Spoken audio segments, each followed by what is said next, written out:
नमस्कार छात्र, सुप्रभातम।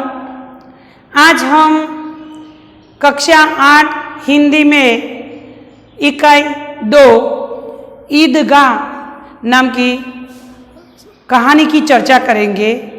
इस जो ईदगाह नामक कहानी है, वो कहानी के जो लेखक है वो प्रेमचंद जी है।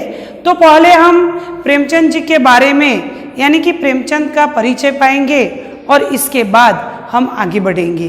तो प्रेमचंद जी की बात करते तो प्रेमचंद का जन्म 31 जुलाई 1880 में वाराणसी के पास लम्ही नामक गांव में हुआ था।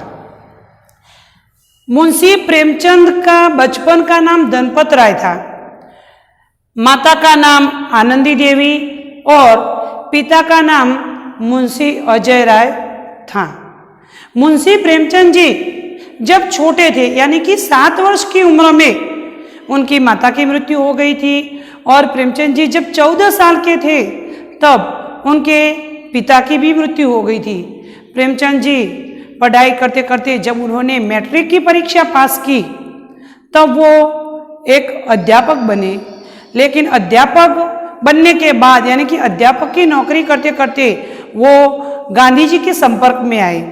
तो गांधी जी असहयोग आंदोलन कर रहे थे, तब ये प्रेमचंद जी भी गांधी जी के संपर्क में आते हैं और हमारे देश की सेवा के लिए वो भी उस आंदोलन में भाग लेते हैं। तब उन्होंने जो अध्यापक की नौकरी थी वो छोड़ दी थी।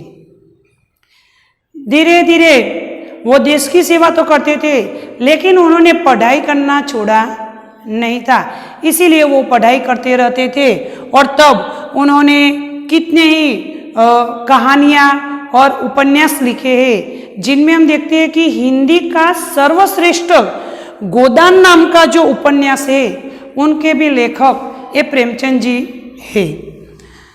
उनकी कहानियाँ उन्होंने 1 से 8 भाग में कहानियाँ लिखी है, जिन कहानियों का सभी कहानियों को मिलकर उनका मानसरोवर नामक भाग में उन्होंने संकलित किया है। और जो अभी हम ईदगाह की जो कहानी के बारे में पढ़ेंगे वो भी एक कहानी भी है और मानसरोवर में से उन्होंने ली है। तो ईदगाह मुस्लिम धर्म के लोगों का एक मुख्य त्योहार है।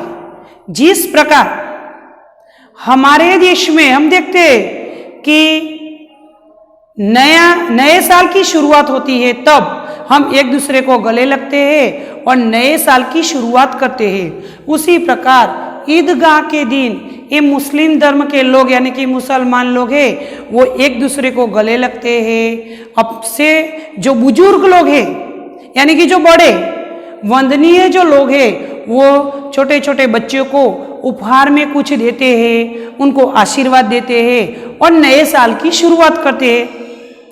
तो ऐसे ईदगाह में सब लोग आराम से मिलजुल कर मौज मस्ती से ये जो त्योहार है वो मनाते हैं।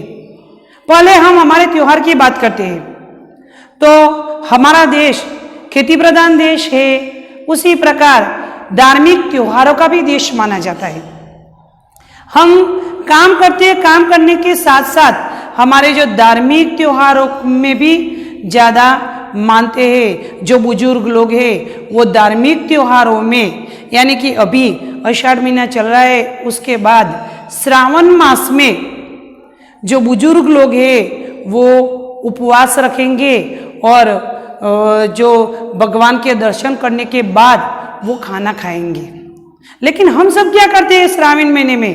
तो हम सब मेले की राह देखते हैं कि हमारे आसपास हम देखते हैं कि कई मेले श्रावण महीने में यानी कि श्रावण मास में कई मेले लगते हैं, जो मेले का हम इंतजार करते हैं। तो मेले में हम क्या करते हैं? तो हम सुबह से शाम को मेला लगता है, तो सुबह से ही हम शाम की राह देखते हैं और शाम के समय हम अपने मित्रों के साथ अपने मम्मी पापा के साथ मेले में जाते हैं। मेले में जाने के बाद मंदिर में दर्शन करते हैं। उसके बाद मेले में कई प्रकार की मिठाइयाँ होती है, नाश्ता होता है, कई प्रकार की खेल खेलने के जो खिलौने होते हैं वो झूला जैसे में हम बैठते हैं और इसी प्रकार हम मौज मस्ती करते हैं मेले में और बाद में वापस हम घर आते हैं। तो इसी प्रकार हम कितने ही दिनों के पहले मेले की राह देखते हैं कि कब मेला आएगा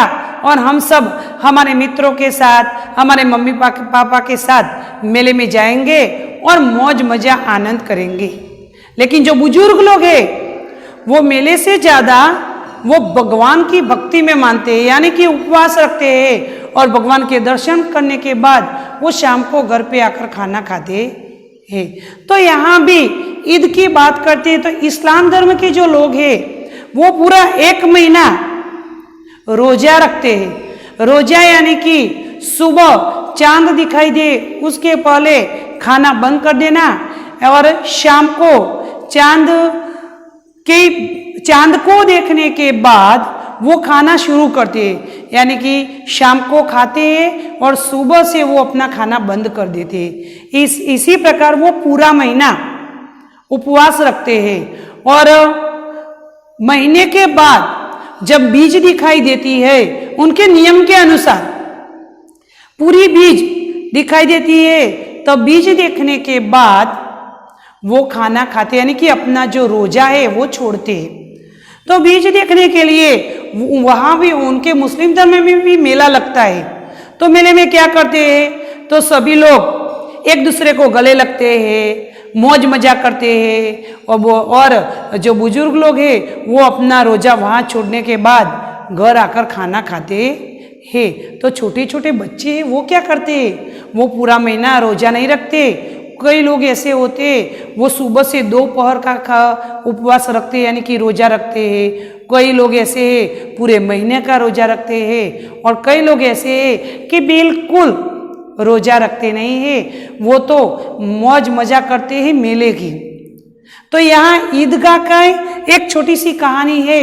उस छोटी सी कहानी में ऐसा ही है कि छोटे छोटे बच्चे हैं वो कब से ही वो ईद के मेले की राह देख रहे हैं।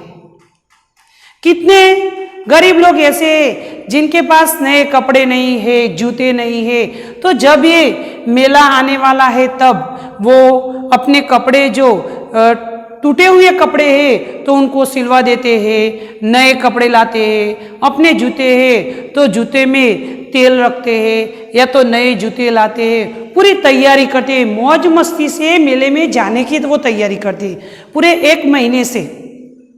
तो यहाँ भी एक ईदगाह में एक छोटा सा प्रसंग है, रमजान के दिनों की बात की गई है, वो मैं आपको अगले सप्ताह में पूरे कहानी बताऊंगी। आज मैंने जो अभी हम जानकारी दी है तो ये जो प्रेमचंद जी का जो परिचय है वो हिंदी की कॉपी में लिख देना है और एक बार ईदगाह कहानी जो है वो एक बार आराम से बैठकर कहानी को पढ़ना है और कहानी पढ़ने के बाद उनके जो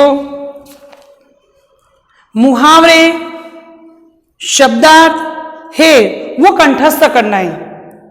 तो इतना काम हमें करना है, परिचय लिखना है, कहानी पढ़ना है और उसके बाद शब्दार्थ और मुहावरा है वो कंठस्थ करने के बाद हिंदी की कॉपी में लिख देना है।